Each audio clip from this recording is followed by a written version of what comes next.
All right, guys, this is Wayne again with a quick video. I'm going to try to troubleshoot, like what to look for when you're trying to figure out whether or not you should replace your solenoid or even how to unclog these little things. So kind of bear with me. I'm going to try to do it with my camera here. This is a real quick kind of a video. So stay tuned. All right.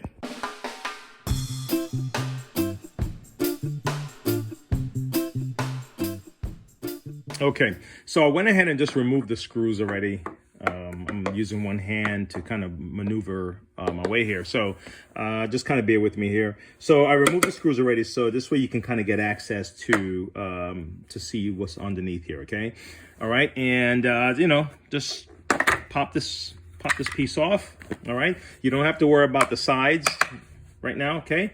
And okay, we're going to get this piece off here. Let's see, did I take all the screws out of this?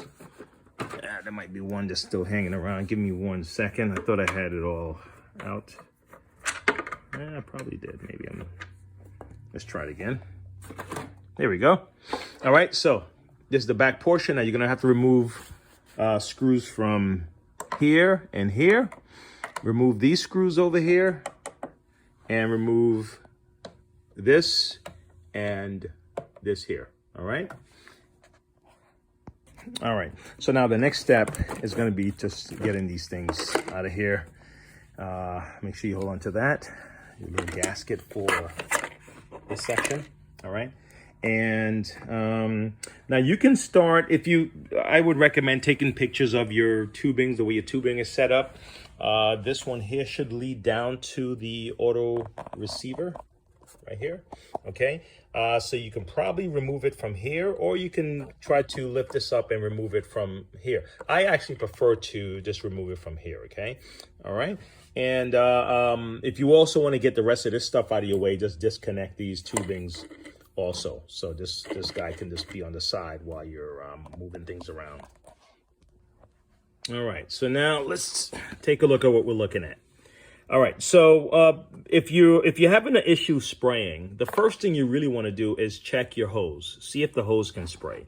If the hose can spray water, all right, then if you look at what's happening here, let me kind of walk you through this here, and I'll backtrack and I'll repeat what I was saying. But the pump is pulling water, okay, from the auto receiver, all right, and then the water is being funneled through here, okay? It kind of goes through the heater coil, right? Okay, and then it comes out here, and then it splits, okay? That's why I say if the pump is if the pump is working, the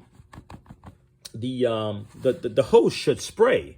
Unless, of course, this is clogged up and you just have to clean this out. You have to, remove the screws. Let me just kind of pop this up so you can see what I'm talking about. If this is clogged, okay, you remove the screws from here and you can try your best to clean that out, because that is a thing, all right? The other thing is remove your jets. That's probably the first thing you should do. Before you start opening the machines, just remove these jets. And I would even go ahead, guys, and use a very small drill bit and kind of open that opening just a little bit wider if you're having a lot of problems with cloggage with this jet.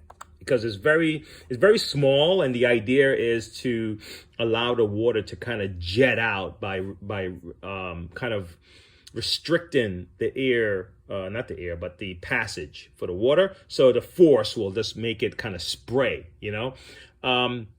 So for some people, they wouldn't want to open and, clamp out the way. And then you pull your tubing out.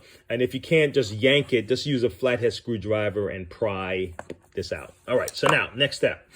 Now, if you actually want to test to see if the pump is working beyond what I just told you, which is the easiest way, check the hose. What you can do is, put this back, is separate this. okay? Separate this from the solenoid, okay? And what's gonna happen is you'll put everything back together again, all right? It's a pain in the butt, but it's you know, it's something you can try, all right? And you see these little ports, there are little holes at the bottom of this thing, so just in case you have any spillage, it'll just spill out on the floor. So you can check to see if water is flowing out, okay? That means the pump is pulling it and the water is flowing out, and it's supposed to go this way, and it's supposed to also go that way. And this is supposed to give it, the solenoid is supposed to give it a boost to kind of shoot it up so it can do the little spray in action over here. So if you just want to see if the water's flowing out, you can disconnect this tubing, put everything back together again, turn the pump on. It's a pain in the butt, but you know, it's a way to get an answer. And then if water starts to spill out, then you know, okay, well, the water's at least coming out of this. That means my pump is actually pumping, and the tank is the heater is have a clear passageway to this. Let's open up this heater and see what you might find if a heater is clogged. All right, give me 1 second. Okay, so here we go. See, now this is an idea of what's happening in a heater. So that's the reason why I mentioned if you want to just drill a hole in that in the front of this here, because this is what clogs up inside this heater. Okay. All right. I'm not the biggest fan of this heater. I like the function of the heater, but this is the only drawback that I have with this particular heater, is because after you turn your machine off and you have solution and water kind of constantly flowing through this thing, it's still hot. So it'll kind of stay in there and kind of get gummy and baked, you know, over time. And then this stuff now starts to shoot through your system, and it clogs everything up. Okay, so this is the culprit here. If your machine and your pump gets clogged up, even though your pump is receiving electricity, it can be jammed up and gummed up with this stuff. The solenoid can get jammed up and gunked up with that stuff, and the tips can get gunked up. I've even seen the tubing for the hose jam-packed with very hard, very brittle kind of soap. I guess you call it soap scum, right? Or soapy, whatever. All right, so that's kind of what what you would see here. All right, so so the pump may be working, let's say, but then the water can't find its way through the corridor of this. Let's kind of see. Maybe I can show you how thick this thing is. You know, look at that. So that's blocking everywhere. See that? All right. So hopefully that can help you. All right, guys. So here's a rule of thumb: if you're replacing this. If you're servicing or replacing this, just go ahead and replace the solenoid. Don't even let it be a thing. Okay, guys. So a quick recap. So you're doing your troubleshooting. You want to see what was causing the pump to not spray, for the tips to not spray, and as you go through this, you find that. You know, like I said, if you're going to replace your heater, and even if you service the heater, like I said, I would go ahead and replace these, especially if they're blue.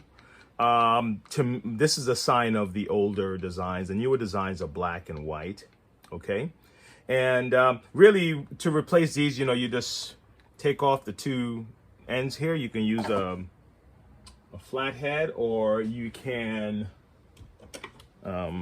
use a needle nose and kind of squeeze this section here and kind of pull it out. Or if you can't do that, you can just use a little flathead while you try to pull it out and kind of pry it out, okay? And just as you take this one off, just connect it to the new one and put this back. But that little test that I told you to do is really just to see if water is flowing. And then what you can do now is if you're still not convinced, put on your solenoid, even if you don't change it, and don't connect this one, and see if water pumps out the solenoid. See what I'm saying? And you can do that all the way over into your jets to verify that what's going on, but most likely it's going to happen either because you need a new pump, or this was clogged, or you need a new solenoid. So hopefully that was able to help you guys. If you have any further questions, please, just leave a comment. Like I said, this video is a response to a comment because explaining it through text and writing would have been too cumbersome. So, and sorry for the video quality and all the ups and downs and everything else. I just want to throw this out as fast as possible to answer that question. Okay, all right, until next time, guys, subscribe, share, like, all right, and visit our stores. We do sell t-shirts to help support what we're doing here. So, buy yourself a t-shirt. And especially, hey, if you want to design, I can even do that and have some fun, maybe trying to put a design together and put it out there for sale on a t-shirt. All right, talk to you guys later. Bye.